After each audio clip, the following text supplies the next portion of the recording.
Bonjour à toi, je suis Carolus Magnus, dit Charlemagne, roi des Francs, puis empereur.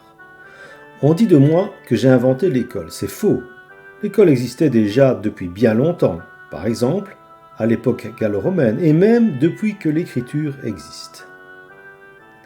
J'ai vécu durant le Moyen-Âge et plus particulièrement durant le Haut Moyen-Âge, puisque je suis né durant le 8e siècle.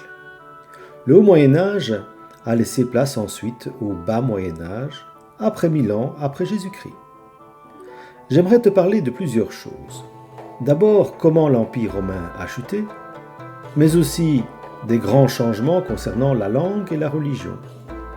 Puis, plus particulièrement après moi et au Bas Moyen-Âge, je te parlerai aussi de l'organisation de la société, comment on produisait et consommait, et enfin, je te parlerai aussi de l'enseignement au Moyen-Âge.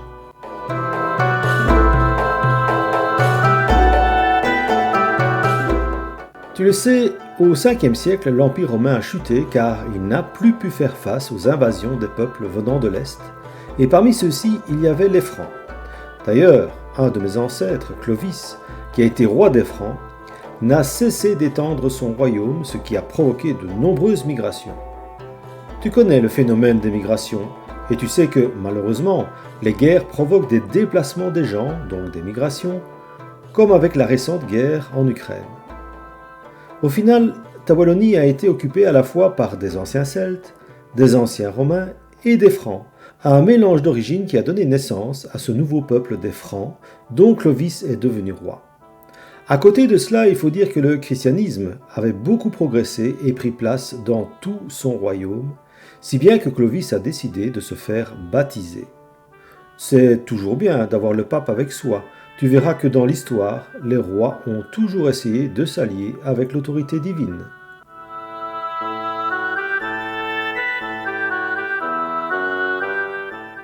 Puis, le royaume s'est agrandi, et quand j'ai hérité de ces territoires, j'ai aussi étendu le royaume pour en faire un empire.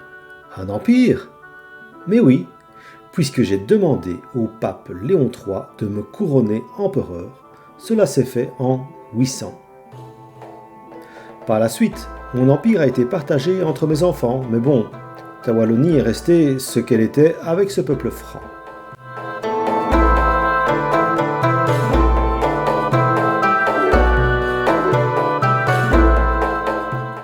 Le christianisme continuait à progresser avec la construction de nombreux monastères et abbayes dont tu trouves encore de nombreuses traces à ton époque. Regarde cette carte, très certainement trouves-tu une abbaye de l'époque, non loin de chez toi.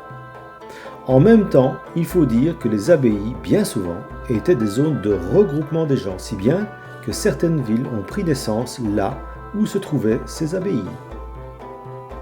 Le christianisme a beaucoup progressé. La langue a aussi beaucoup évolué. Alors que dans les territoires que j'occupe, le gallo-roman, qui est un mélange de langue gauloise et de latin, et la langue germanique venue de l'Est cohabitaient, une nouvelle langue s'est progressivement développée, c'est le français.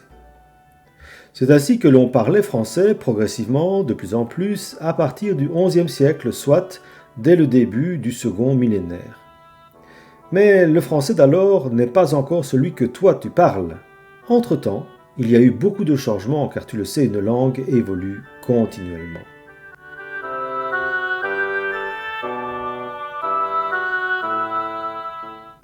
Par la suite, mon empire a été divisé en autant de parties que j'avais d'enfants. Bref, l'empire s'est un peu disloqué. Mais ce qui m'intéresse de t'expliquer maintenant, c'est comment la société s'est organisée. Même si je n'y ai pas vécu, j'aimerais prendre un exemple, la ville de Dinan. Tu vois ici à gauche une représentation de la ville à la fin du XVe siècle, donc à la fin du Moyen-Âge. À droite, une photo actuelle. Tu retrouves les éléments principaux à 5 siècles d'écart. D'abord, la citadelle de Dinan, qui correspond à l'ancien château fort, puis la collégiale, qui correspond à l'édifice religieux, et enfin, les maisons constituant la ville de Dinan. Eh bien, en effet, c'est au Moyen-Âge que les villes ont commencé réellement à se former un peu partout. À la base, la société féodale, qui désigne la société au Moyen Âge, est composée essentiellement de 3 catégories. Le clergé, composé de l'évêque, des sœurs, des moines, des prêtres. Puis les seigneurs et les chevaliers, qui habitaient le château. Et enfin les serfs, qui étaient plutôt des paysans travaillant essentiellement dans les champs. Chacun avait son rôle par rapport à l'autre. Le clergé priait à la fois pour les seigneurs et les serfs. Les seigneurs et les chevaliers, quant à eux, étaient là pour protéger le clergé et les paysans. C'est normal, ils étaient guerriers et vivaient dans les châteaux. Les serfs, quant à eux, travaillaient pour les 2 autres et permettaient à tout ce beau monde de se nourrir. Et puis, les villes se sont formées, comme on vient de le dire avec l'exemple de Dinan. Les artisans s'y rassemblèrent ainsi que les commerçants. Il fallait bien vendre ce qui était produit. On y reviendra plus loin. Et donc une nouvelle catégorie de gens s'est créée, ce sont les bourgeois, qui étaient justement, pour la plupart, des commerçants ou des marchands et des artisans. Ils commençaient à avoir une certaine richesse qui leur a donné finalement un certain pouvoir, notamment à l'égard des seigneurs. Ils ont donc acquis des droits comme ceux de posséder, léguer, etc. Et ils ont alors pu obtenir pour leur ville certains privilèges, comme le droit d'assurer leur propre administration, comme exercer des pouvoirs de police et de justice, nommer les curés, ainsi de suite. Ils ont pris de plus en plus d'autonomie vis-à-vis des seigneurs et du clergé. Par exemple, Huy fut une des premières villes à obtenir une charte de franchise donnée par le prince-évêque de Liège, qui reconnaissait à Huy des libertés bourgeoises comme je viens de décrire.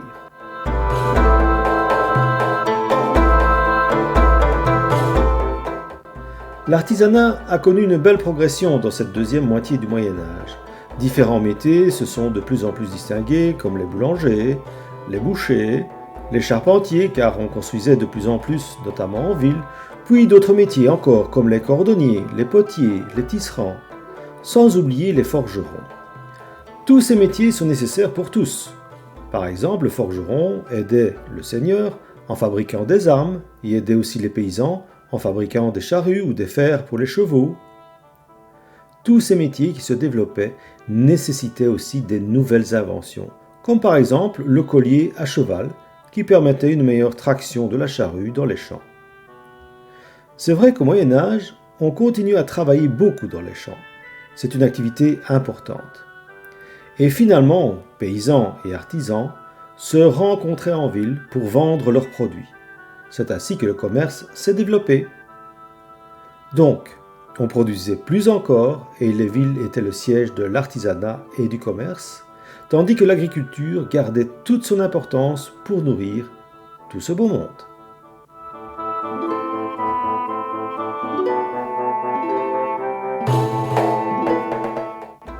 Les écoles au Moyen Âge se trouvaient plutôt dans les monastères. L'enseignement était surtout donné par le clergé. Ainsi, les écoles dépendaient des cathédrales comme celle de Paris, par exemple. On y enseignait aux élèves qui voulaient devenir moines ou prêtres, mais également aux autres élèves qui retourneront dans le monde après leur instruction. Mais en ville, d'autres petites écoles se créèrent pour donner également un enseignement aux futurs artisans et marchands. Les classes étaient ouvertes à une dizaine, voire une centaine d'élèves. Elles étaient surtout destinées aux garçons, les filles devant rester auprès de leur mère pour apprendre la broderie et la couture. Plus encore, les enfants devaient parfois rester dans les champs pour aider leurs parents. Donc, l'accès au savoir était très inégal, contrairement à ce que toi tu connais à ton époque. L'enseignement se fait oralement pour les matières pratiques, comme par exemple pour apprendre le travail dans la campagne, les métiers des artisans. Ces métiers sont enseignés par des maîtres à leurs apprentis. L'enseignement de la lecture et l'écriture ne pouvait se faire qu'avec l'aide de tablettes et de livres. Regarde cette table de cire que l'on pouvait utiliser pour l'écriture. Les livres existaient, mais ils étaient manuscrits, c'est-à-dire écrits à la main, et c'est essentiellement les moines copistes qui s'attachaient à copier ou recopier les livres, car l'imprimerie n'existait pas encore. Si les écoles se développaient, les premières universités, qui associaient les maîtres et les étudiants, prenait naissance au Moyen Âge, comme celle de Paris en 1150.